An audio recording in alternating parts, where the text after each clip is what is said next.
أعوذ بالله من الشيطان الرجيم.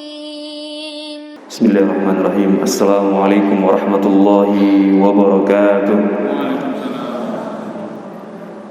إن الحمد لله نحمده ونستعينه ونستغفره ونعوذ بالله من شرور أنفسنا ومن سيئات أعمالنا. من يهده الله فلا مضل له ومن يضلله فلا هادي له. أشهد أن لا إله إلا الله وحده لا شريك له وأشهد أن محمدا عبده ورسوله الذي لا نبي بعده.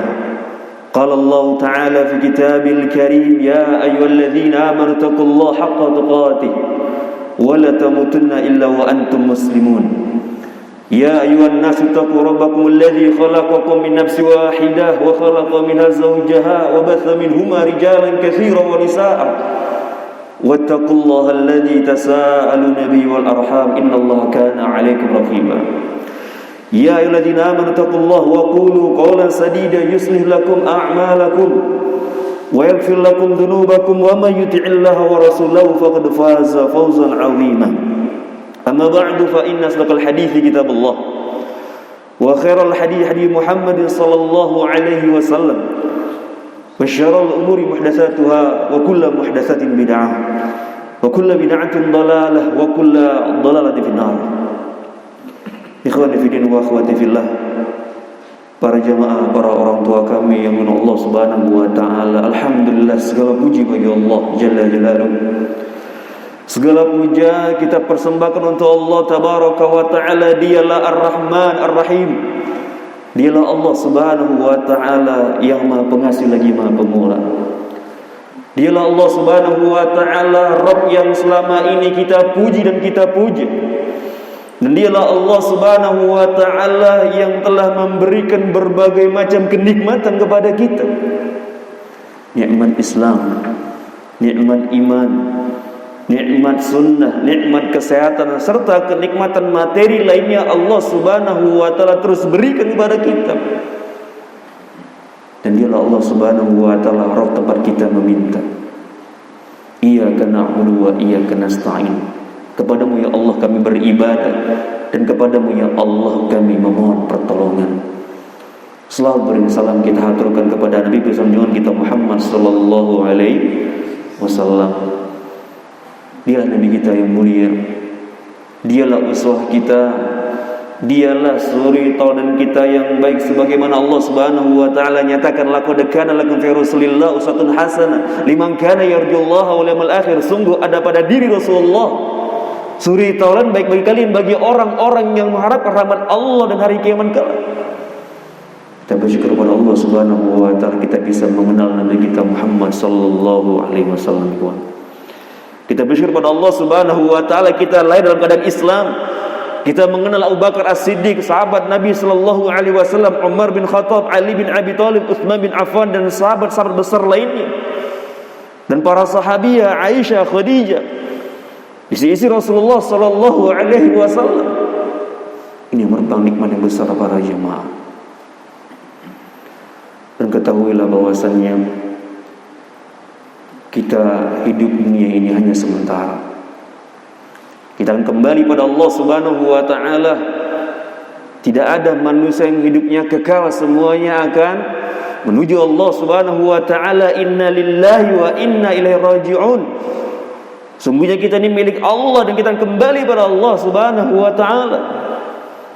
Dan Allah Subhanahu wa ta'ala menyatakan dalam surah Az-Zariyat ayat 56, "Wa ma khalaqtul jinna wal insa illa liya'budun."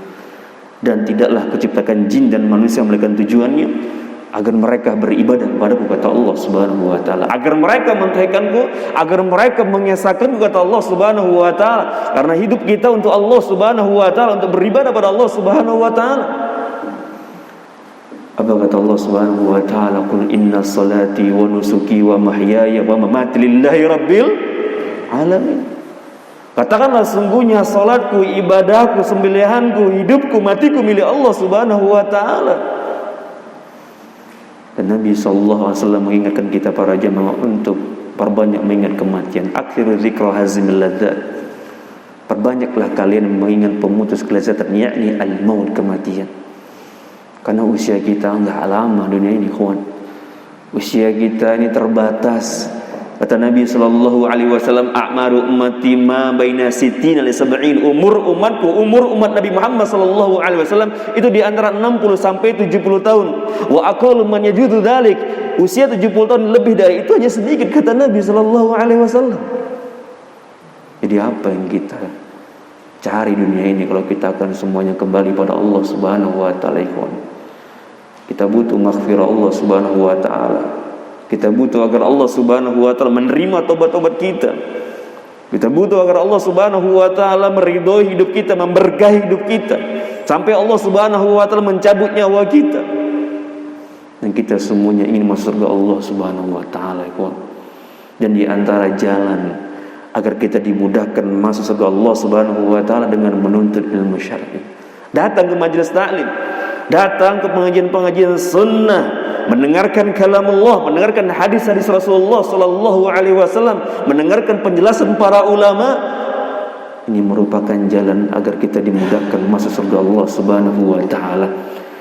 Sebagaimana para sahabat, mereka duduk di majelis Nabi sallallahu alaihi wasallam, mereka mendengarkan kalam Nabi sallallahu alaihi wasallam, mereka mendengarkan untayan Nabi sallallahu alaihi wasallam. Ketika mereka mendapatkan muskilah, mendapatkan masalah, mereka bertanya pada Nabi sallallahu alaihi wasallam, "Ya Rasulullah, dullani ala amali."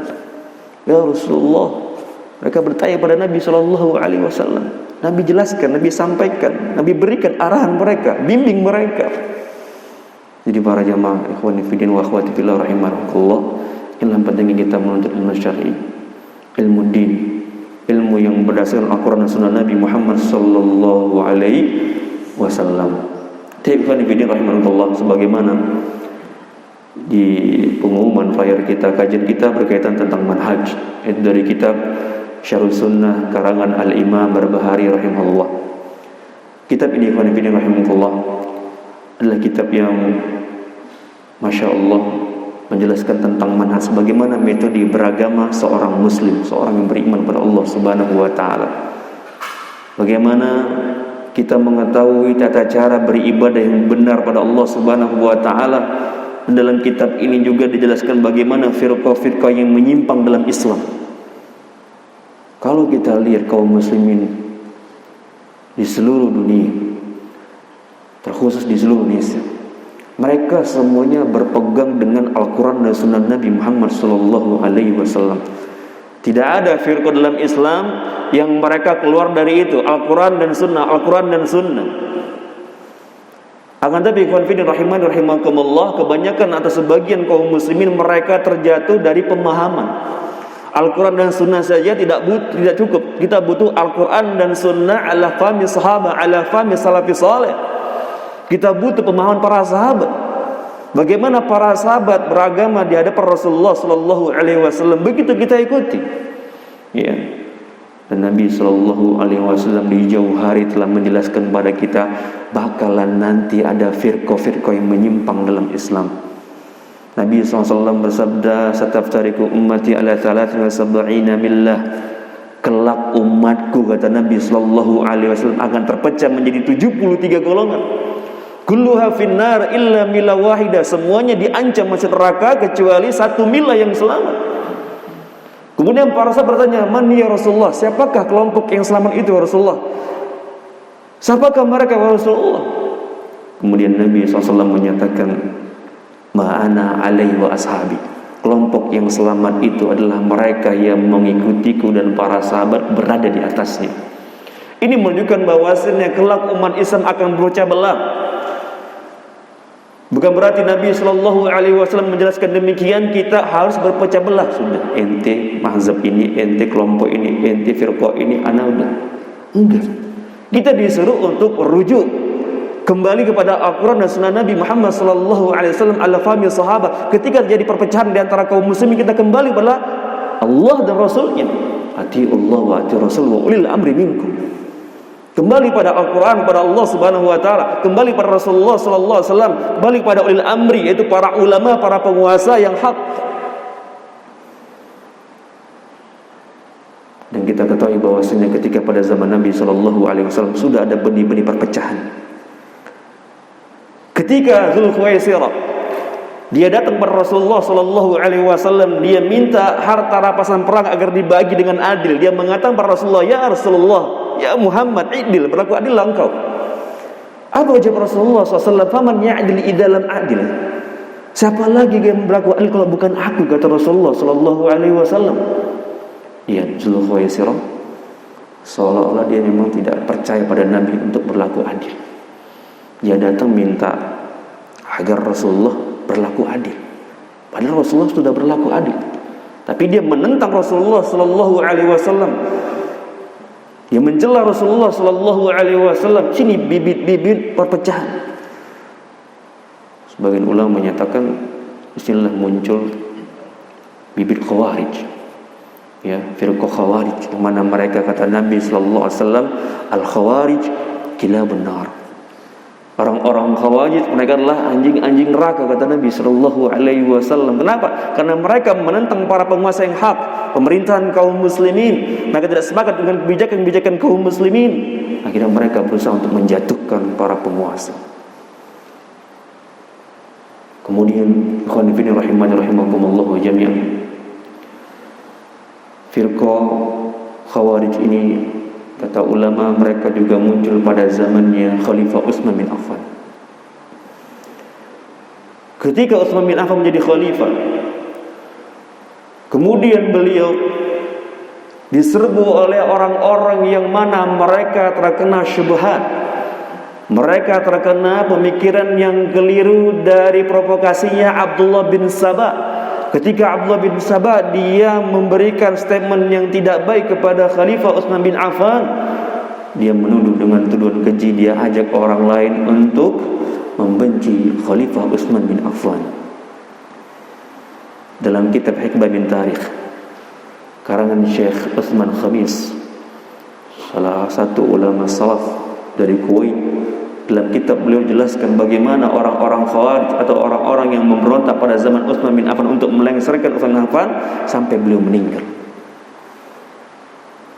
Yang menjadi pemicu pelopor pertama yang memanas-manasi adalah Abdullah bin Sabah ini al-Yahud. Dialah yang pertama kali yang mempelopori untuk membenci Khalifah Utsman bin Affan. Akhirnya banyak ikut sama dia. Bahkan disebutkan dalam kitab tersebut, orang ahli Kufah, ahli Mesir, ahli Basrah sekitar 6.000 orang. Ada yang mengatakan dikurang dari itu. Mereka itu mendatangi rumah Utsman bin Affan di Madinah pada musim haji. Mereka datang berboyong-boyong, terkena subhat ini mereka, untuk melengsarkan Khalifah Utsman bin Affan. Ketika mereka sampai di rumah Utsman bin Affan, mereka mengepung Utsman bin Affan. Dan kala itu ada para sahabat-sahabat muda yang mana mereka ingin membantu Utsman bin Affan untuk angkat pedang melawan para pemberontak. Apa tuduhan-tuduhan keji yang mereka lontarkan? Mereka mengatakan bahwasanya Utsman bin Affan dia mengangkat gubernur-gubernur dari keluarganya. Utsman bin Affan dia memukul sahabat Ammar bin Yasir. Utsman bin Affan mengusir Abu Dzar Al-Ghifari. Ini tuduhan-tuduhan keji. Utsman bin Affan dia membuat lahan peternakan untuk pribadinya. Utsman bin Affan dia membakar mushaf Al-Quran. Utsman bin Affan dia mengadakan azan 2 kali pada hari Jumat. Dan tuduhan-tuduhan yang lainnya. Ya, akhirnya panas ini umat, kan begitu. Ya, penguasanya dituduh begini. Namanya juga orang-orang awam. Kalau dia dikasih dipanas-panasin, mereka panas. Ya.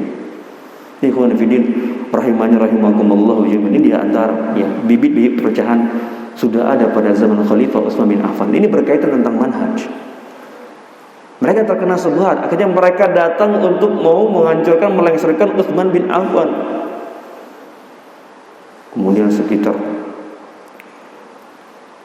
40 malam atau 40 hari mereka mengepung rumah Utsman. Kemudian salah seorang dari mereka, beberapa orang itu masuk ke dalam rumah Utsman bin Affan dari atas loteng. Kemudian salah seorang dari mereka langsung membunuh Utsman bin Affan yang lagi megang mushaf. Meninggal syahid. Dan yang pertama kali membunuh Utsman bin Affan adalah bernama Jabalah. Jadi ikhwan fillah rahimani rahimakumullah, ini sejarah. Kita harus mengetahui bagaimana sejarah perpecahan kaum muslimin agar kita bisa menjauhi. Sebagaimana perkataan Hudzaifah bin al-Yaman ketika beliau mengatakan kana an-nas yas'aluna Rasulullah sallallahu alaihi wasallam 'anil khair wa kuntu as'alu 'anil syarr. Dahulu para sahabat mereka bertanya kepada Nabi sallallahu alaihi wasallam tentang kebaikan, sementara aku bertanya kepada Nabi sallallahu alaihi wasallam tentang keburukan. Untuk apa Hudzaifah bertanya tentang keburukan, ikhwan? Makhofata aydrakani. Aku khawatir keburukan, kejelekan itu menimpa diriku. Jadi kita juga harus belajar sejarah bagaimana kejelekan-kejelekan sejarah terdahulu. Orang-orang yang berbuat zalim, orang-orang yang membuat nista agama ini, membuat perpecahan di dalam agama ini, kita harus tahu apa penyebabnya. Ikhwan fillah rahimani rahimakumullah jami'an. Kemudian ikhwan fillah rahimani rahimakumullah, dalam buku tersebut, kitab tersebut itu dibantah semua tuduhan-tuduhan keji terhadap Utsman bin Affan. Mereka mengatakan Utsman bin Affan mengambil keluarganya sebagai koleganya, sebagai orang-orang dekat dari dia. Padahal tidak seperti itu. Banyak orang-orang yang bukan dari anggota keluarganya menjadi pejabat-pejabat negara di khalifahnya Utsman bin Affan. Utsman bin Affan enggak benar memukul Ammar bin Yasir sampai patah tulangnya. Utsman bin Affan tidak mengusir Abu Dzar Ghifari, tapi Abu Dzar Ghifari sendiri yang keluar dari daerahnya, dari kotanya, dari negerinya. Ya. Utsman bin Affan membakar Al-Quran Al-Karim. Ada maksud tujuan yang jelas. Ketika itu Hudzaifah bin al-Yaman datang yang menemui Utsman bin Affan mengatakan, wahai Utsman, kaum muslimin sekarang lagi terpecah belah gara-gara Al-Quran ini, gara-gara mushaf ini, ada gara-gara naks ini. Kemudian Utsman bin Affan membakar, ya, riwayat-riwayat yang ada mushaf pada zaman itu. Kemudian beliau buat lagi Al-Quran yang satu mushaf saja disebut Rasam Utsman. Jadi ada alasan yang konfident rahimani rahimakumullah jami'an. Mereka juga mengatakan Utsman bin Affan tidak ikut perang Badar. Nih, wow, tuh tengok Utsman bin Affan nggak ikut perang Badar. Kemana dia perang Badar? Utsman bin Affan ketika perang Uhud lari itu dia. Siapa yang nggak panas? Jadi konfident rahimani rahimakumullah. Utsman bin Affan ketika itu beliau tidak ikut perang Badar karena istri beliau sakit. Ya, siapa nama istri beliau? Siapa yang tahu? Ibu-ibu tahu, boleh pulang duluan ibu-ibu kalau tahu. Siapa istri Utsman, Bu? Sumayyah? Bukan. Ruqayyah, Masya Allah. Ruqayyah. Satu lagi siapa? Ummul Kulsum. Masya Allah, ibu hafal lewat nama-nama istri, hafal, Masya Allah. Ketika itu istri lagi sakit, Rasulullah tahu bahwasannya putri beliau lagi sakit. Utsman bin Affan tidak ikut perang Badar sudah mendapatkan ya rukhsah dari Nabi sallallahu alaihi wasallam, tapi mereka membenci Utsman bin Affan dengan tuduhan-tuduhan keji. Kemudian Utsman bin Affan kata mereka tidak ikut perang Uhud, bahkan lari, ikut tapi lari. Ya. Dan memang benar Utsman kala itu lari memang. Tapi Allah Subhanahu wa taala telah memberikan kemaafan bagi orang-orang yang lari dari perang Uhud. Allah maafkan. Tapi mereka memanas-manasi lagi, konfidin rahimani rahimakumullah jami'an. Utsman bin Affan mengadakan azan 2 kali. Pada zaman Nabi sallallahu alaihi wasallam azan cuma sekali, tapi kenapa pada zaman Utsman bin Affan ada azan 2 kali? Dipanas-panasi lagi, kawan. Ya. Kenapa ada azan 2 kali? Konfidin rahimani rahimakumullah. Karena ini untuk kemaslahatan kaum muslimin. Pada zaman Utsman kaum muslimin makin bertambah, makin ramai. Dan istiad dari Utsman bin Affan apa? Dia mengikuti azan subuh. Karena azan subuh ada 2. Ya, azan ketika membangunkan, kemudian yang kedua azan tidak mau dekat waktu sholat. Ya, as-salatu khairum minan naum. Ini istiad beliau. Dan istiad beliau ini diakui para sahabat. Tidak ada para sahabat yang menentang beliau kala itu. Sebagaimana sabda Nabi sallallahu alaihi wasallam, "Alaikum bisunnati wa sunnati khulafa'ir rasyidin al-mahdiyyin." Ikutilah sunnahku dan sunnahnya khulafa'ir rasyidin al-mahdiyyin yang mendapat petunjuk. Min ba'di, sepeninggalku, kata Nabi sallallahu alaihi wasallam.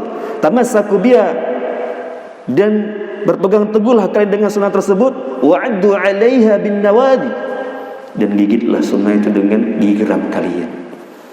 Jadi para sahabat ini sudah mendapatkan tazkiyah wa nafidin rahimani rahimakumullah. Kalau sekiranya mereka berbuat kesalahan, itu pasti para sahabat ini menegur mereka.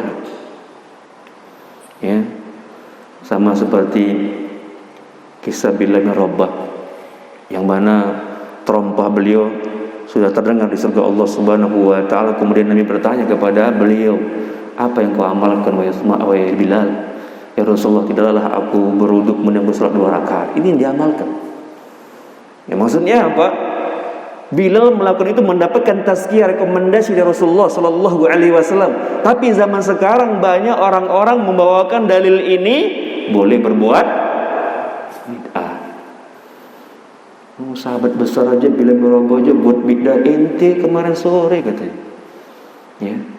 Ini pentingnya pemahaman Ibn Fidin rahimahumullah. Yang dilakukan Bilal bin Rabah itu sudah ada tazkiyah dari Rasulullah SAW. Kalau ente lakukan itu, siapa yang memberikan tazkiyah, rekomendasi?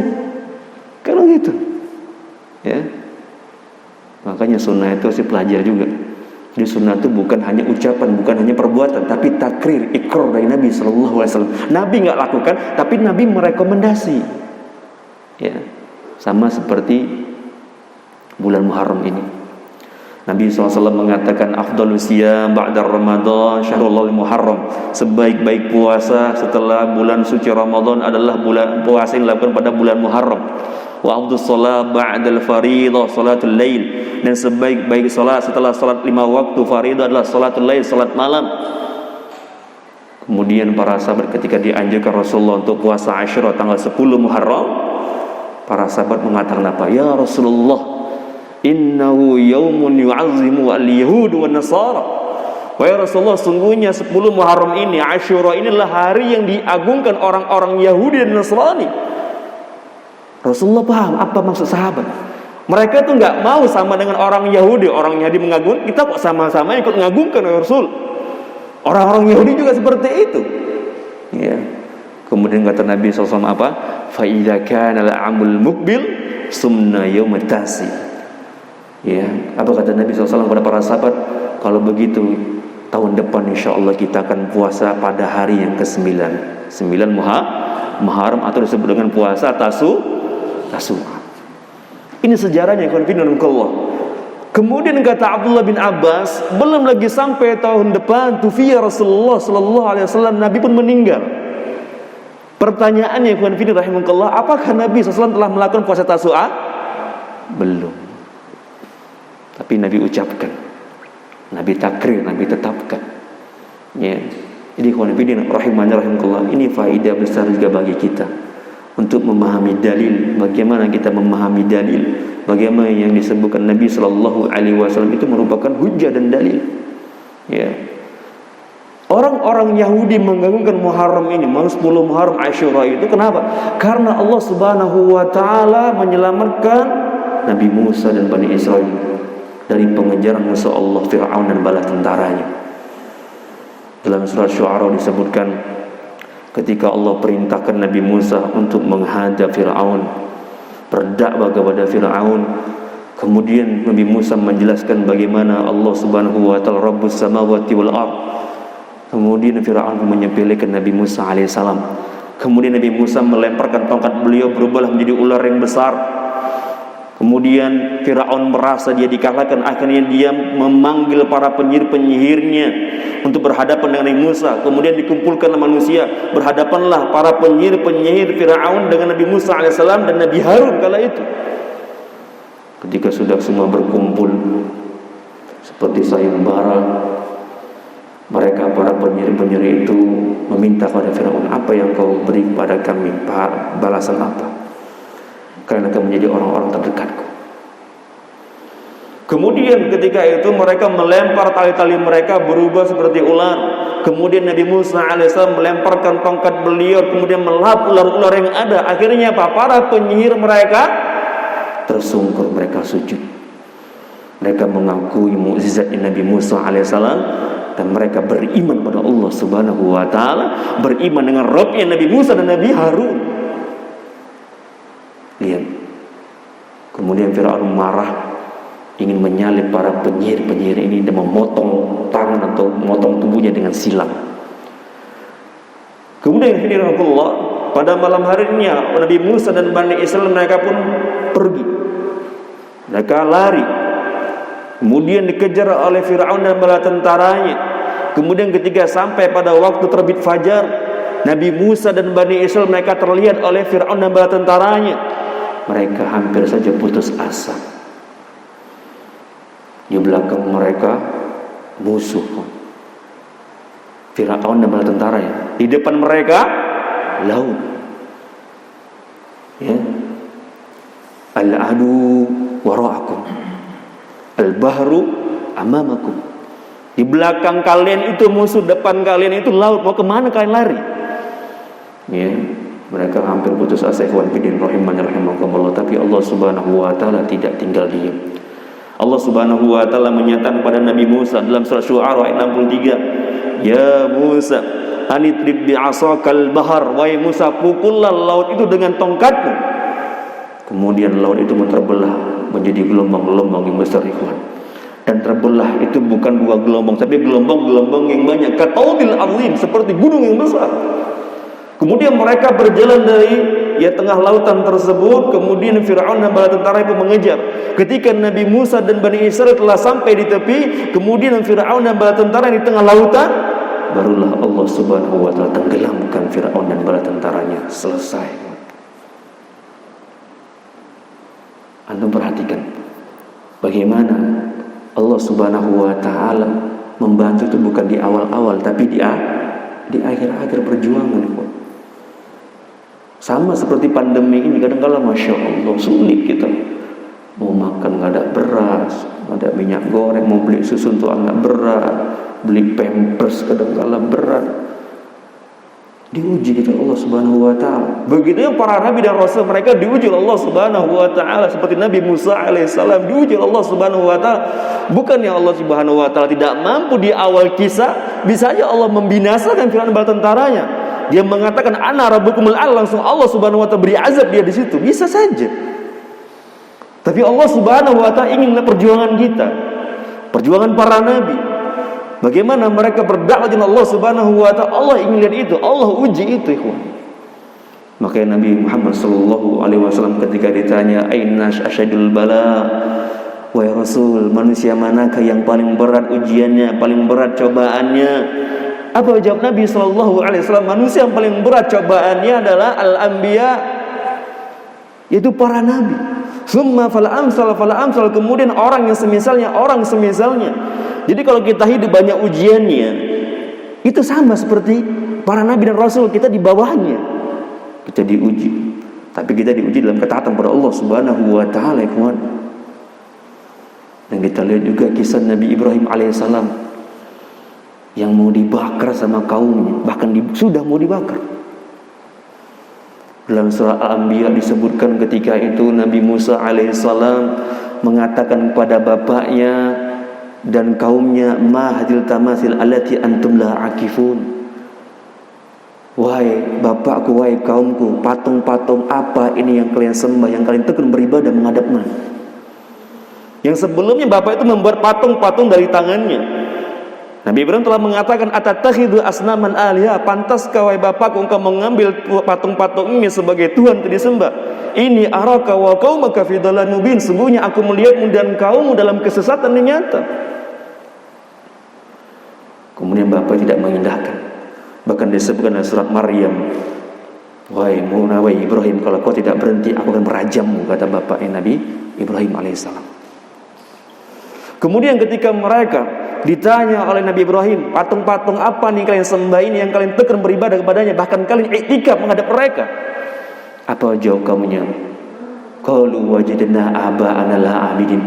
Kami dapati nenek moyang kami, orang tua kami menyembah patung-patung ini, makanya kami menyembah, wahai Ibrahim. Kemudian apa kata Nabi Ibrahim alaihissalam? Laqad kuntum antum wa aba'akum fi dhalalin mubin. Sungguh kalian ini dan nenek moyang kalian itu termasuk orang-orang yang sesat. Kemudian Nabi Ibrahim membuat makar. Ketika mereka pergi dari tempat peribadatan mereka, di patung-patung mereka sembah itu, Nabi Ibrahim pun mendatangi patung-patung itu, menghancurkan patung-patung dengan kampaknya, ikhwan. Kemudian beliau tinggalkan patung yang besar. agar kaumnya mau kembali, la'allahum layarji'un, agar kaumnya mau kembali melihat patung besar itu. Kemudian mereka kembali melihat tuan-tuan mereka telah dihancurkan. Mereka pun mengatakan, man fa'ala hadza bialatina, siapakah yang menghancurkan tuan-tuan kami ini? Innahu laminal zalimin, sungguhnya dia termasuk orang-orang yang zalim. Kemudian mereka akhirnya tahu bahwasannya yang menghancurkan tuan-tuan mereka adalah siapa? Yang bernama Ibrahim. Dipanggil Nabi Ibrahim alaihissalam. Ketika Nabi Ibrahim datang, ditanya oleh mereka, a'anta fa'alta hadza bihalatina ya Ibrahim? Apakah engkau yang menghancurkan tuan-tuan kami ini wahai Ibrahim? Apa jawab Nabi Ibrahim alaihissalam? Fas'aluhu, kalian tanya sama patung yang besar itu. Kalian tanya sama patung yang besar itu, in kanu yantikun, kalau dia benar-benar bisa berbicara. Akhirnya mereka pun sadar. Mereka tertunduk. Mereka tahu bahwa mereka itu salah. Bagaimana mungkin patung itu diajak bicara? Kita jawab lagi, bagaimana mungkin patung gak bisa diajak bicara? Oh, kalian sembah. Lihat para jamaah, ini hujah. Bagaimana metodenya Nabi Ibrahim AS berdakwah kepada kaumnya, ikhwani fiddin, rahimani rahimakumullahu jami'an. Akhirnya mereka pun tertunduk. Mereka sadar, tapi mereka masih mengikuti hawa nafsunya, ikhwan.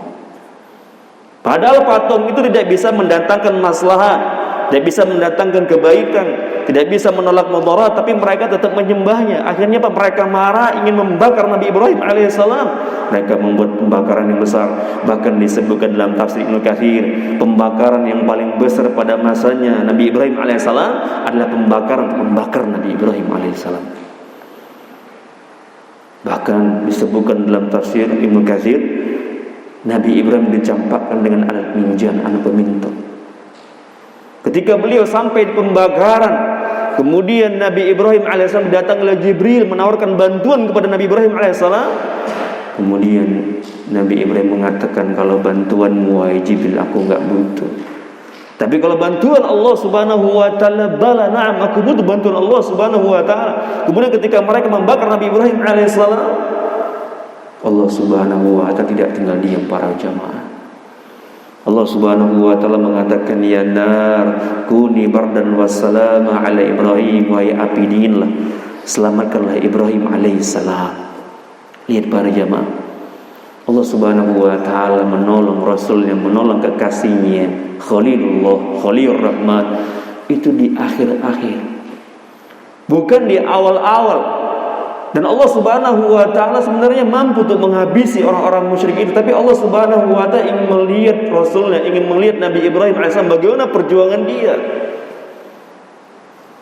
Dan Allah subhanahu wa ta'ala tidak mendatangkan hujan untuk memadamkan api itu. Dan Allah subhanahu wa ta'ala tidak mendatangkan salju untuk memadamkan api itu. Tidak mendatangkan hujan deras, tidak mendatangkan angin topan, angin badai. Tapi Allah subhanahu wa ta'ala para jemaah mendatangkan sesuatu yang lain. Mukjizat Nabi Ibrahim AS tidak mempan dibakar. Jadi ikhwan-fillah rahimani rahimakumullah jami'an, yang pentingnya kita melihat bagaimana sejarah terdahulu orang-orang berjuang dengan Allah subhanahu wa ta'ala. Dan lihat bagaimana para sahabat mereka berjuang jalan Allah subhanahu wa ta'ala. Mereka mengikuti Rasulullah sallallahu alaihi wasallam sampai mereka pun mendapatkan fitnah di akhir-akhir kehidupan mereka. Inilah fitnah pada zaman ya Utsman bin Affan, itu fitnah Khawarij. Mereka memberontak.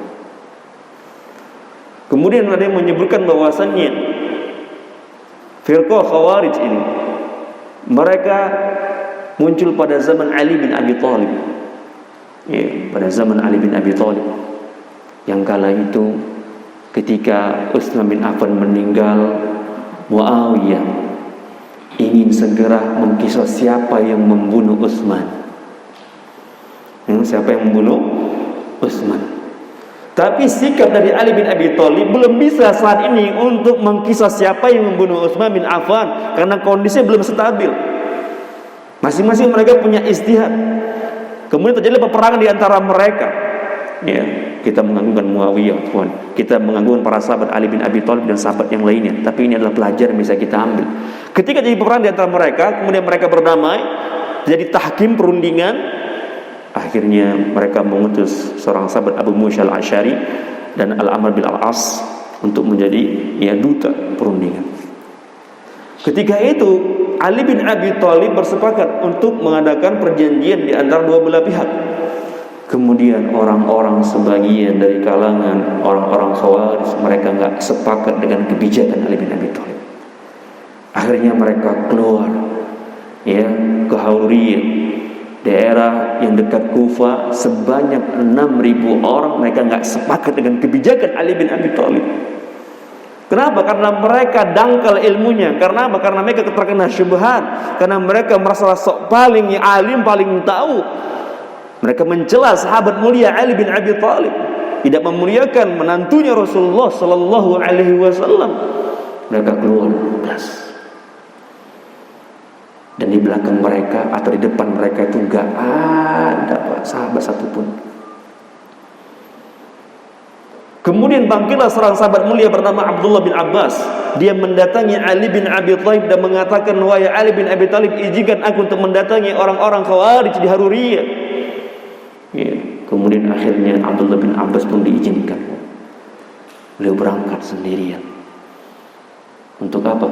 Untuk mengeluarkan sebuah-sebuahnya orang-orang Khawarij. Dia datang. Ketika sampai di tempat mereka, ada yang menyambut beliau, ada yang tidak mau nyambut.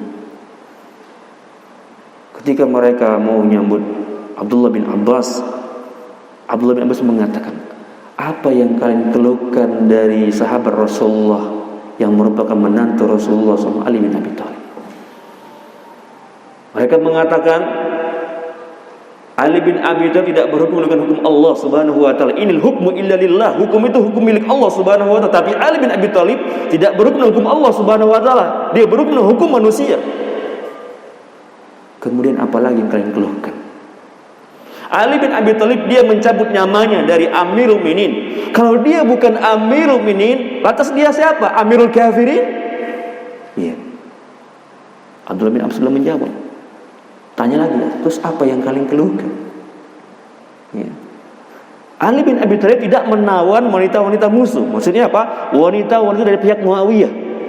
Ya. Mereka enggak sepakat. Kemudian para jamaah dibantal oleh Abdullah bin Abbas. Ya, dengan pembahasan yang mereka sebutkan tadi itu, yang mereka enggak sepakat, yang mereka keluhkan. Yang pertama kata beliau, kalian katakan bahwasanya Ali bin Abi Thalib tidak berhukum dengan hukum Allah Subhanahu wa taala. Ya, ketahuilah bahwasanya Ali bin Abi Thalib dia bersikap demikian, menjadikan perundingan itu dia berhukum dengan hukum Allah Subhanahu wa taala. Lihat. Kemudian Allah bin Abbas dia mendatangkan dalil yang mana dalil tidak bisa dibantah oleh orang Khawarij. Dia membawakan firman Allah Subhanahu wa taala itu surat An-Nisa 34-35, yang mana beliau mengkisahkan atau memberikan gambaran kepada orang-orang Khawarij. Allah Subhanahu wa taala memerintahkan bagi orang-orang beriman ketika mereka punya masalah rumah tangga. Misalnya sang istri dia tidak mau sholat, tidak mau pakai jilbab, sang istri dia nusyuz, membangkang, durhaka kepada suami, durhaka pada Allah Subhanahu wa taala. Cara yang pertama ada dinasihati dulu. Fa'izuhunna. Nasihat dulu istri. Kalau istri enggak mau sholat, enggak mau pakai jilbab, tidak menutup aurat, berkata yang kotor dan lain sebagainya, dinasihati dulu. Suami jangan langsung diceraikan kau, jangan. Allah katakan fa'izuhunna, nasihati dulu. Ya. Karena wanita ini bengkok. Kalau kita paksa dia patah, dibiarkan dia bengkok. Jadi kita buat dia lempeng. Istausu bin nisa al-khair. Kata Nabi SAW, teruslah beri wasiat, beri nasihat kepada wanita, pada istri. Ya. Kalau mereka tidak bisa nasihati lagi, wahjurhunna fil madhaji, bisa ranjang. Ya. Misalnya bisa tidur berdua, ya kan? Antum tidur di bawah. Ya kan? Atau misalnya antum pengen tidur di luar. Istri pun kebetulan, alhamdulillah akhirnya abang tidur di luar. Ini bantalnya bang. Ini istri kurang ajar. Kalau sudah nggak bisa dicerai apa lagi, dilanjutkan lagi, dipisah ranjang nggak bisa lagi, terus seperti itu berbulan-bulan, nggak sadar-sadar nih wanita, si istri ini, wadribuhunna, pukul mereka. Ya, pukul dengan pukulan yang tidak membekas. Pukul dengan pukulan yang agar dia sadar. Ya, bukan antum tonjok muka ibu jatuh, jangan. Ya, antum lempar dari rumah keluar, ya kan? Atau sampai masuk rumah sakit gitu, sampai masuk kuburan, iya Pak, jangan. Ya, pukul itu pukulan mendidik gitu loh, bukan dihabisi itu wanita, bukan. Kalau misalnya sudah nggak bisa lagi ini, ya dikasih tahu, fab'atsu hakaman min ahli wa hakaman min ahliha, maka utuslah satu orang dari pihak sang istri dan satu orang dari pihak suami. Kumpulkan 4 orang, ceritakan masalah yang ada, apa masalah sebenarnya terjadi, bahas di situ. Kalau sang suami salah, dia minta maaf, dia kembali kepada istrinya. Kalau sang istri salah, dia minta maaf, kembali pada suaminya. Selesai sudah. Suamiku itu gak pernah ngasih uang belanja, berbuat zalim, anak-anakku gak pernah diajari untuk sholat. Dia sibuk dengan kegiatannya, dia minum-minuman, dia mabuk, dia narkoba. Ya. Salah suami, minta maaf suami. Oh, istriku itu gak pernah sholat, gak pernah mau pakai jilbab, aku sudah nasihati berminggu-minggu, bahkan berbulan-bulan. Istri minta maaf bang, aku yang salah gitu. Tapi kalau istri yang bandel, udah, aku gak mau tahu, gak mau pisah, mau cerai saja. La ilaha illallah. Belum tentu ketika dia cerai nanti dapat suami yang baru lebih baik mungkin dari suami yang sekarang. Ya. Inilah dalil yang dibawa oleh Abdullah bin Abbas. Fab'atsu hakaman min ahli wa hakaman min ahliha. Mereka melihat bagaimana Abdullah bin Abbas membawa dalil ini, mereka pun terdiam, mereka mengakui bahwasanya benar apa yang disampaikan Abdullah bin Abbas. Kenapa? Karena Ali bin Abi Thalib mengutus Abu Musa al-Asy'ari dari pihak dia, dan kemudian mengutus Amr bin As dari pihak Muawiyah. Kumpulkan mereka. Apa kata Khawarij sebelumnya? Dia berhukum dengan hukum Allah, hukum manusia. Ya. Jadi pada Allah Subhanahu wa ta'ala, ini pendalilan bagaimana Abdullah bin Abbas melakukan sebat-sebatnya orang Khawarij. Kalau kita belajar manhaj, kita pelajari bagaimana sebat-sebat mereka. Kita lihat terjadi pengoboman, pembunuhan yang tanpa hak. Ini kan sebat. Datang ke Poltabes, buat kayak gitu jihad. Jihad itu dengan pemimpin. Ya, tapi ketika mereka sudah terkena syubhat, mereka mengatakan bahwa negara ini togut, ya kafir semuanya, maka mereka mengatakan halal darahnya semua, tak peduli. Ini syubhat. Kemudian Abdullah bin Abbas membantah dengan pertanyaan mereka yang kedua, yaitu Ali bin Abi Thalib mencopot namanya Amirul Mukminin. Kalau dia bukan Amirul Mukminin, atas siapa dia? Amirul Kafirin, kata mereka. Kemudian dibantah oleh Abdullah bin Abbas. Nabi kalian Muhammad sallallahu alaihi wasallam lebih mulia daripada Ali bin Abi Thalib. Ketika terjadi perjanjian Hudaybiyah, Nabi sallallahu alaihi wasallam disuruh hapus namanya Rasulullah, Muhammad Rasulullah dihapus, diganti Muhammad bin Abdullah. Seorang nabi yang mulia saja mau mencopot namanya Rasulullah sallallahu alaihi wasallam, apalagi ini Ali bin Abi Thalib di bawah derajat Rasulullah sallallahu alaihi wasallam, dia mencabut Amirul Mukminin. Begitu para jemaah. Akhirnya mereka pun mau kembali. Ya. Kemudian yang ketiga, pertanyaan mereka bahwasannya Ali bin Abi Thalib tidak menawan wanita musuh, itu wanita dari pihak Muawiyah. Abdullah bin Abbas mengatakan apa? Apakah kalian ingin menawan ibundanya kaum mukminin, istrinya Rasulullah sallallahu alaihi wasallam di belakang Muawiyah kala itu? Apakah kalian ingin menawan ibunda kaum muslimin, istrinya Rasulullah sallallahu alaihi wasallam? Akhirnya mereka pun sadar para jemaah. Sebanyak 2000 orang mereka rujuk di barisan Ali bin Abi Thalib. Selebihnya lagi diperangi oleh Ali bin Abi Thalib. Dan Ali bin Abi Thalib tidak memerangi mereka sampai mereka memerangi Ali bin Abi Thalib. Karena orang-orang Khawarij, para ulama mengatakan tidak kafir. Mereka masih di hadapan kaum muslimin, tapi mereka terkena syubhat. mereka menyimpang di jalan Allah Subhanahu wa taala. Inilah penyebab munculnya ikhwan fillah rahimakumullah benih-benih perpecahan Khawarij. Ikhwan fillah rahimakumullah jami'an. Dan masih banyak lagi firqah-firqah yang lain. Seperti firqah Syiah Rafidhah, yang mana mereka pada hari Asyura ini mereka agungkan juga. Mereka memukul badan mereka, bahkan menyait dengan pedang, dengan pisau atau dengan alat tajam yang lainnya untuk merayakan atau untuk mengenang kematian sahabat mulia yang bernama siapa? Husain bin Ali, yang merupakan cucu Rasulullah SAW ketika wafat di Karbala. Ya. Ini juga ikhwan fillah, kalau orang awam nggak tahu, mereka katakan subhan. Karena orang Syiah ini, cara mereka berdakwah kepada orang-orang awam, yang pertama kali mereka dakwakan apa? Mereka agungkan para sahabat, mereka agungkan Ahlul Bait.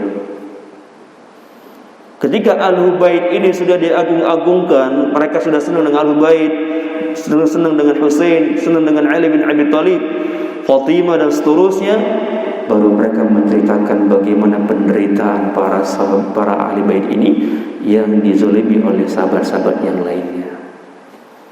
Akhirnya apa? Mereka membenci para sahabat lainnya, mencela sahabat-sahabat yang lainnya terkena syubhat.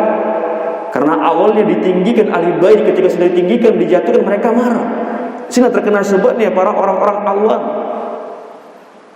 Ini Syiah. Kemudian orang Syiah ini kalau dakwah di kampus ya, dakwah di para pemuda-pemudi, para lajang, para jomblo. Ada jomblo sini Pak? Ada jomblo gak? Dan nikah semua ya? Mereka dakwanya apa? Nikah mut'ah. Agar bagaimana mereka suka dengan nikah mut'ah, mereka nggak tahu apa-apa, terkenal subhat. Akhirnya mereka melaksanakan praktek nikah mut'ah. Sila masuknya ya ke pendidikan-pendidikan atau ke kampus-kampus. Mereka masuk dari situ. Ikhwan fillah rahimakumullah jami'an. Ini sebagaimana yang disebut oleh Ustaz Abdul Hakim bin Abdul Abdad. Ada artikel beliau menjelaskan tentang itu. Jadi ikhwan fillah rahimakumullah, ini di antara yang subhat-subhatnya firqah-firqah yang menyimpang. Dan Syiah ini banyak firqah-firqahnya, banyak sekte-sektenya. Ada Syiah Zaidiyah, ada Syiah Qaramiyah, ada Syiah Rafidhah, ada Syiah Nusairiyah. Pokoknya banyak sekte-sekte mereka. Dan yang paling berbahaya, yang paling keras adalah siapa? Syiah Rafidhah. Kenapa dikatakan Rafidhah? Karena mereka menentang kekhalifahan Umar bin Khattab dan Abu Bakar As-Siddiq. Mereka enggak sepakat dengan dua khalifah ini. Mereka celah, bahkan ketika salat mereka mencela Abu Bakar dan Umar bin Khattab radhiyallahu anhuma. Mereka mencela Aisyah finnar kata mereka. Ini orang-orang Rafidhah. Ibunda kita dikatakan finnar. Abu Bakar As-Siddiq merupakan khalifah kedua, khalifah pertama setelah Rasulullah SAW, dicela oleh mereka. Umar bin Khattab juga seperti itu. Ya. Mereka mengatakan bahwasannya yang berhak mendapatkan khalifah sepeninggal Rasulullah SAW siapa? Ali bin Abi Thalib. Akhirnya mereka mencela Abu Bakar, Umar bin Khattab dan orang-orang yang loyal dengan mereka. Ini karena apa? Sebuah ikhwan fillah rahimakumullah. Dan yang mencetuskan pertama kali firqah Syiah adalah Abdullah bin Sabah al-Yahudi dari Yahudi. Mereka mengatakan bahwasannya yang berhak jadi khalifah adalah Ali bin Abi Thalib. Kemudian firqah Syiah Rafidhah juga mengatakan tentang pembahasan atau akidah taqiyah, pemahaman taqiyah. Kata ulama mereka, la imana liman la taqiyalah. Tidak ada keiman bagi orang yang bertaqiyah. Akhirnya mereka suka bertaqiyah. Mereka ngomong A, tapi hati mereka berbeda. Ya. Kemudian mereka juga melaksanakan praktek nikah mut'ah. Ya, ini banyak ya sobat-sobat mereka. yang insyaallah ya kawan, lain waktu kita akan bahas secara khusus tentang firqah-firqah Syiah.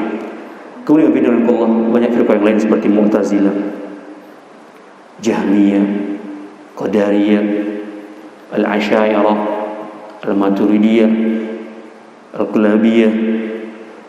Kemudian firqah yang lainnya banyak. Belum lagi firqah yang zaman sekarang. Kalau di Indonesia sudah banyak. Yang dulu ada Lia Eden ya, walaupun ini tidak masuk barisan firqah yang menyimpang, tapi Lia Eden. Kemudian ada Ahmadiyah, kemudian liberal juga termasuk firqah yang menyimpang. Ya, banyak firqah-firqah menyimpang dalam Islam. Kemudian rahimakumullah, insyaallah taala kita akan sedikit yang bahas tentang bagaimana buku ini Syarh Sunnah Al-Imam Barbahari. Beliau termasuk ulama besar pada zamannya. Nama beliau adalah Al-Imam Barbahari, Abu Muhammad Al-Hasan bin Ali bin Khalaf Al-Barbahari, wa hadhihi nisbah ila Barbahar. Nama beliau adalah Abu Muhammad Al-Hasan bin Ali bin Khalaf Al-Barbahari. Al-Barbahar atau Barbahar itu dinisbahkan kepada pengobatan dari India. Barbahar sama seperti kita, apa namanya, Masjid Al-Barokah. Pondoknya apa namanya? Al-Barokah. Abu Mu'az Al-Barokati. Jadi nisbah seperti Ibnu Qayyim Al-Jauzi. Al-Jauzi nisbah kepada madrasah ya, yang di daerah dia disebutkan seperti itu. Al-Maidani, Al-Marindili ya, atau apalah disebutkan pada sesuatu itu tidak masalah ya, seperti itu. Kemudian Allah, Imam Barbahari, beliau tumbuh besar di Baghdad dan beliau berguru bersama sahabat-sahabatnya atau murid-muridnya Imam Ahmad bin Hanbal. Wa akhadha al-ilma 'anhum, beliau mengambil ilmu pada mereka. Wa julum Baghdadiyun, yang mana mereka adalah pembesar-pembesar Baghdad, artinya ulama-ulama Baghdad. Wa hadha ma yadullu ala annahu nasha fi wasati ilmi sunni. Ini menunjukkan bahwasannya beliau tumbuh besar di lingkungan ilmiah sunni, bukan Syiah, Sunni. Ya. Bima kana lahu kabir al-athar ala syakhsiyatihi. Kemudian hadirin rahimakumullah, guru-guru beliau ya adalah murid-muridnya Imam Ahmad bin Hanbal atau sahabat-sahabatnya Imam Ahmad bin Hanbal. Ya, Imam Ahmad ini muridnya Imam Syafi'i, Bu. Imam Syafi'i muridnya Imam Malik. Ya. Imam Malik gurunya Imam Syafi'i, Imam Muhammad gurunya Imam Syafi'i. Ya, muridnya Imam Syafi'i, Imam Syafi'i gurunya Imam Ahmad. Imam Bukhari mengambil hadis dari Imam Ahmad. Imam Muslim mengambil hadis dari Imam Bukhari. Terus berantai. Silsilah ilmiah itu ada. Ya. Kemudian rahimakumullah. Ya, sedikit cerita ya, kisah tentang Imam Malik yang lagi viral saat ini tentang Allah Subhanahu wa taala di mana-mana. Allah Subhanahu wa taala mereka katakan bertempat. Allah Subhanahu wa taala mereka katakan duduk seperti makhluk. Mereka tidak mengakui bahwasanya Allah di mana? Di atas. Mereka sini kalau kamu di atas begini, tapi mereka enggak ngakui. Ya. Allah Subhanahu wa taala menyatakan Ar-Rahman 'ala-'arsy istawa. Allah Subhanahu wa taala bersemayam atau beristawa di atas arsy. Ya. Kalau kita pakai bahasa Indonesia, beristiwa atau bersemayam ini katanya kurang pas. Tapi kalau istawa jelas dia pas, tapi kalau bersemayam kurang tepat. Maka kita kembalikan kepada ya bahasa yang ada dalam Al-Qur'an, beristawa, yang bukan bersemayam.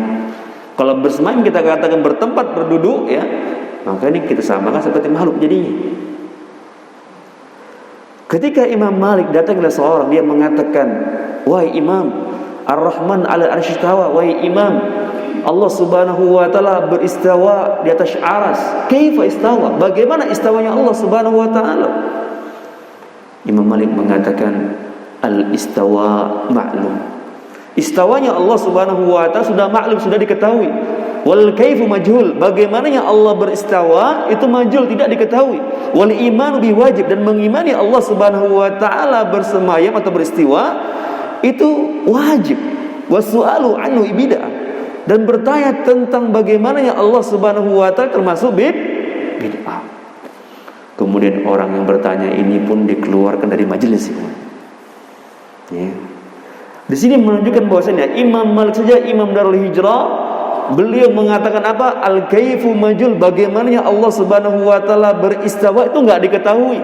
Tapi mereka orang-orang yang benci Ahlussunnah wal Jamaah, membenci Salafi, mereka adalah orang-orang yang mengatakan, tuh lihat orang-orang Wahabi, orang-orang Salafi mengatakan Allah bertempat.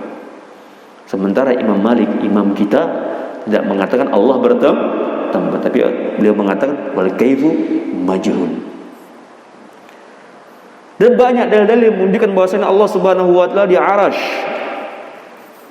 Ketika Nabi sallallahu alaihi wasallam didatangi oleh seorang sahabat Muawiyah bin Hakam, dia menampar budaknya, kemudian dia pun menyesal, kemudian mendatangi Rasulullah SAW. Dia mengatakan, Rasulullah, aku menampar budakku, panggil dia ke sini. Kemudian didatangkanlah budaknya. Kemudian Rasulullah mengatakan kepada budak wanita itu, Aina Allah? Di mana Allah, wahai fulana? Dia mengatakan, fis sama, ilah. Man ana? Anta Rasulullah. Kamu adalah utusan Allah. Kemudian apa kata Nabi SAW pada Muawiyah bin Hakam, A'tikha fa innaha mu'minah.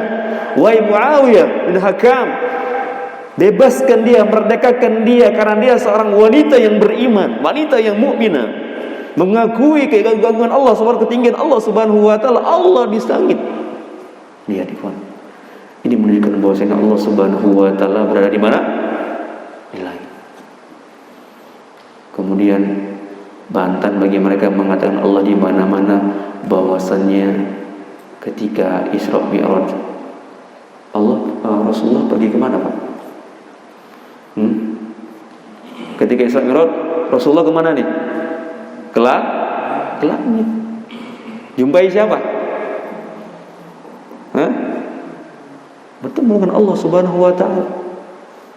Walaupun Allah Subhanahu wa taala tidak melihat langsung, karena terhalang oleh cahaya, tapi Allah Subhanahu wa taala ya berbicara pada Nabi Muhammad sallallahu alaihi wasallam.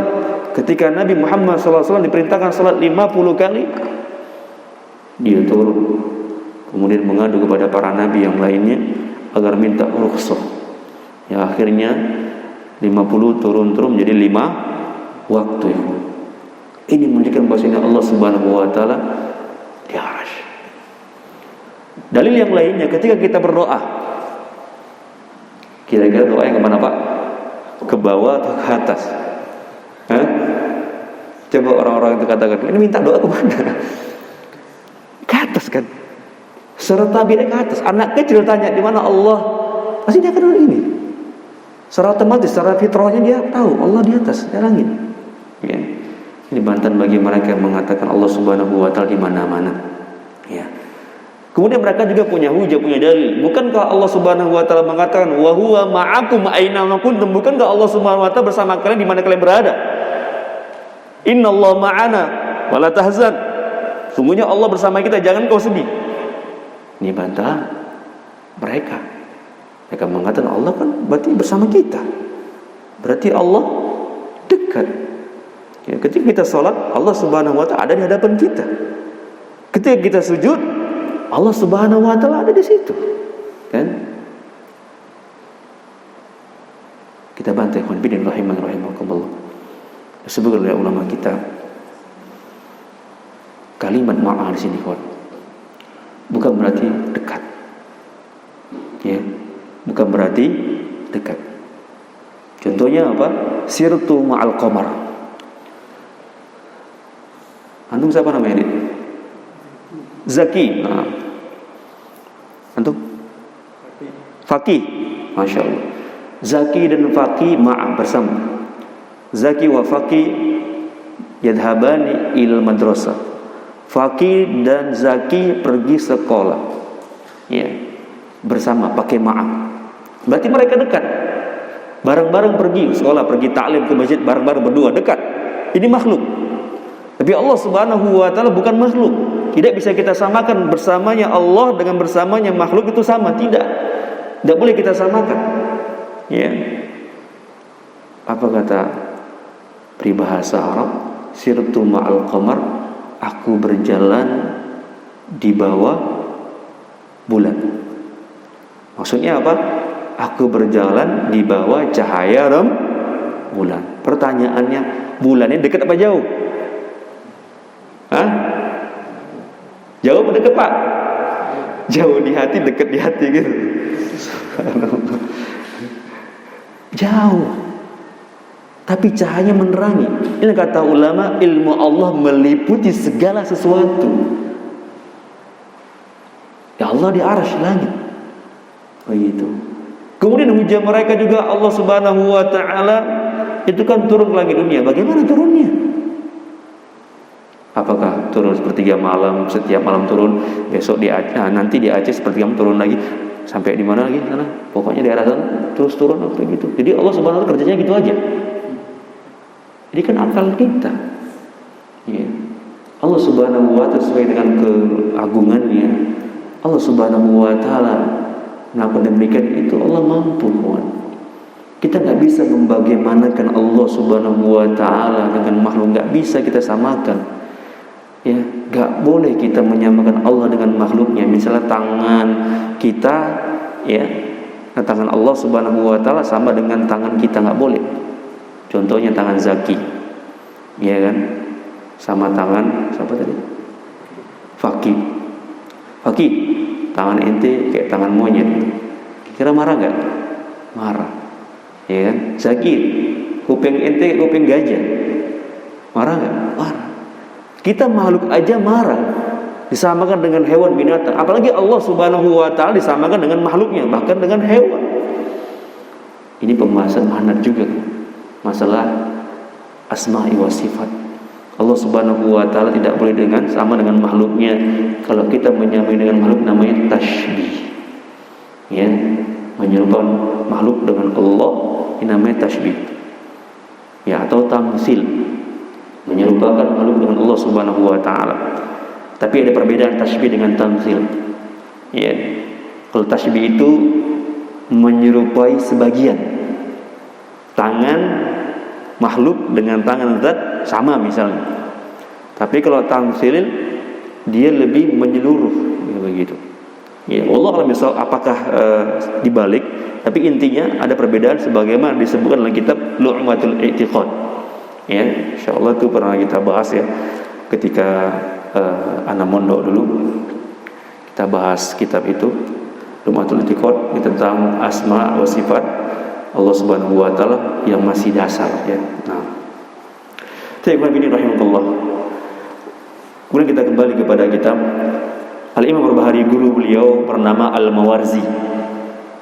Guru beliau bernama Al-Mawarzi atau nama panjangnya Ahmad bin Muhammad bin Hajjaj bin Abdul Aziz Abu Bakar Al-Mawarzi. Kalau kita ingin menghafal ulama sefulan gurunya siapa, akhirnya saja yang ma'ruf namanya Al-Mawarzi, Imam Syafi'i aja. Kalau kita panjangkan namanya siapa namanya? Muhammad bin Idris. Syafi'i panjang kan? Imam Bukhari, Abu Abdullah, panjang namanya terus.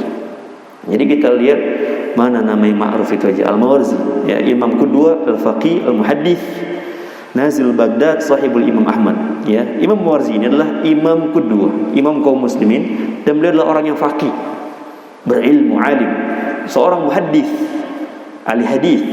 Ya, dan beliau juga termasuk pembesar Baghdad. Kemudian termasuk sahabatnya Imam Ahmad bin Hanbal. Ya, Imam Ahmad bin Hanbal, dia ulama yang mazhab. Kemudian ulama yang kedua, guru beliau adalah As-Tastri atau Abu Muhammad Sahal bin Abdullah bin Yunus At-Tastari Abu Muhammad. Ya, seorang imam, seorang abid, ahli ibadah. seorang zahid, orang yang zuhud. Lau mawa'iz wa ahwal wa karamat. Dia memiliki hikmah-hikmah, mutiara-mutiara hikmah, memiliki karamat. Ya. Kemudian makanatul ilmiyah.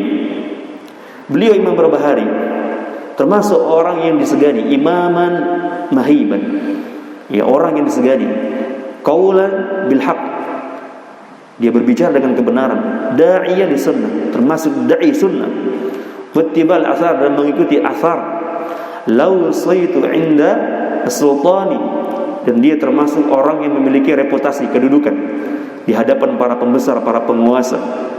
Wa kana majlisu amiran bi halaqatil hadis, dan majlis beliau itu majlis ya hadis wal athar wal fiqh. Yahduru katsirun min a'immatil hadis wal fiqh, yang banyak dihadiri oleh para ulama-ulama hadis dan fikih. Ini Masya Allah, Imam Barbahari termasuk ulama besar Ibnu Fiddin rahimani rahimakumullahu jami'an. Kemudian sanaul ulama alaih, pujian ulama terhadap Imam Barbahari. Berkata Imam Ibnu Katsir, beliau adalah orangnya alim az-zahid. Ya, alim, zahid, al-faqih al-hambali. Dia termasuk orang alim dari kalangan mazhab Hambali. Ya, jadi para ulama itu ada guru-gurunya. Artinya apa? Misalnya gurunya ini dari Imam Ahmad bin Hambali, maka dibilang Al-Hambali, dia faqihnya di situ. Ada murid-murid Imam Syafi'i, belajar Imam Syafi'i, mereka disebut dengan fulan Asy-Syafi'i. Seperti Imam Nawawi, ya, termasuk mengikuti mazhab Syafi'i. Seperti itu. Kemudian fi rahimakumullah. Wa'iz, beliau juga memiliki hikmah-hikmah, untayan-untayan hikmah ya. Wa'iz, wa kana syadidan ala ahli bid'ah wal ma'asi, dan beliau termasuk orang yang keras, tegas pada ahli bid'ah dan orang-orang yang bermaksiat. Ini perkataan ya Ibnu Katsir rahimahullah. Kemudian berkata Ibnu Abi Ya'la, Syekh Taifah fi waqtihi. Imam Barbahari termasuk syekh kibar Ahlussunnah wal Jamaah Taifatul Mansurah pada zamannya, ya, pada zamannya dia kibarnya, ulama besarnya ini pada zaman Imam Barbahari. Mutaqaddimuha fil inkari ala ahli bid'ah, dan beliau sering mengingkari ya ahli bid'ah. Wal mubayyin lahum bil yad wal lisan, beliau menjelaskan ya, tentang kebidahan-kebidahan dengan tangan beliau dan lisan beliau, dan beliau memiliki kedudukan di depan para penguasa. Ya, wa kana hadu a'immatul arifin, dan beliau termasuk salah seorang ulama yang arif ya, yang bijak. Wal hufazul usul mutqinina, dan beliau termasuk orang yang hafal usul mutqinin. Lihat. Ini penting juga bagi para penuntut ilmu, kita belajar usul ini. Ya. Kalau hadis namanya mustalahul hadis. Kalau fikih namanya usul fikih atau qawaidul fikih. Kalau Al-Qur'an apa namanya? Siapa yang tahu? Kalau Al-Quran apa? Ada karangan Syekh Utsaimin tentang qawaid, tentang usul tafsir namanya. Usul tafsir.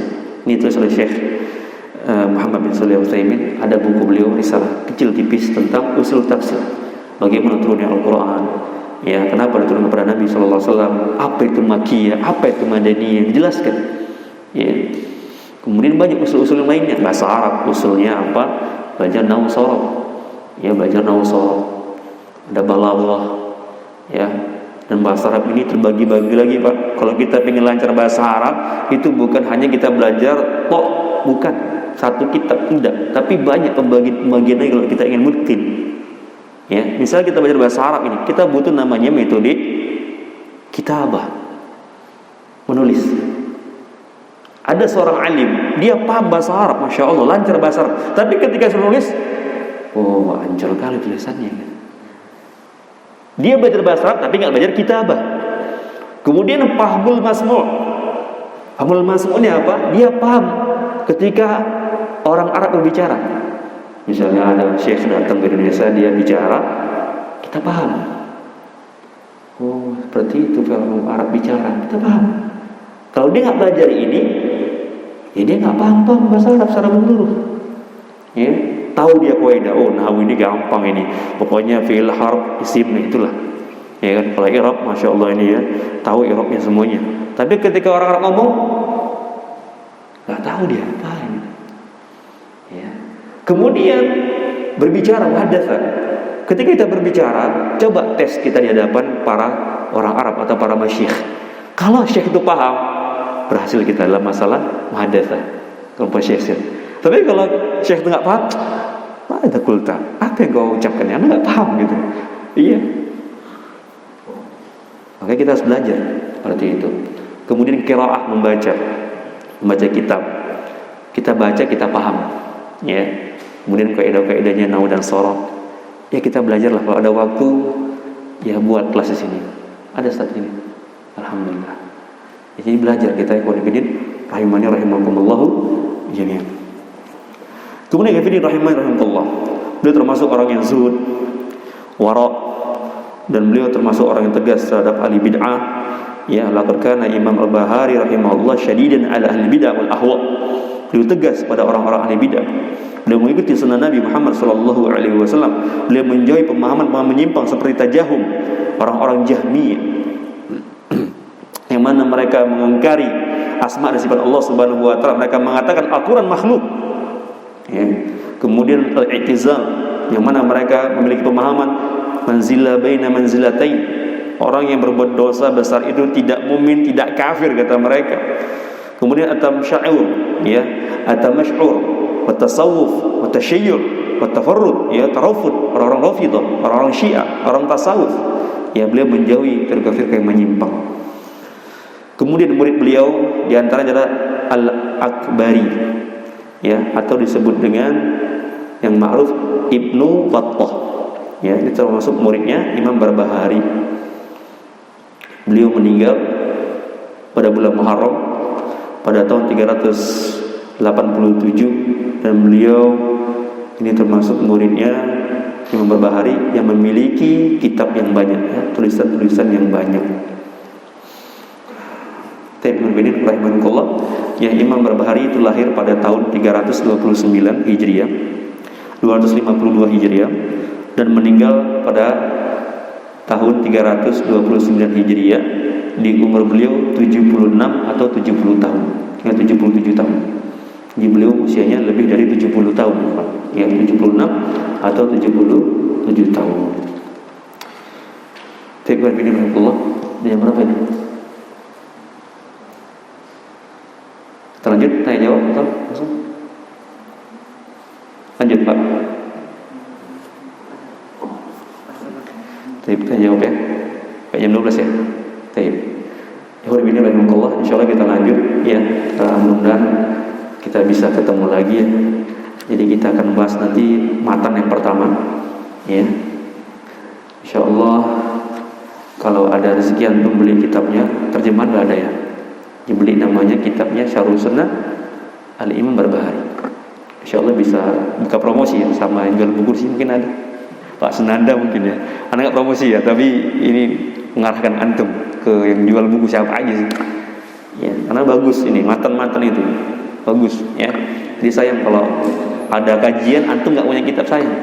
Ya, atau kita galang donasi untuk yang belajar dapat kitab. Ya, demikian ikhwan, insyaallah kita lanjutkan pada pertemuan berikutnya. Aku qouli hadza astaghfirullahaladzim wa sallallahu alaihi wa sallam innahu huwal ghafurur rahim.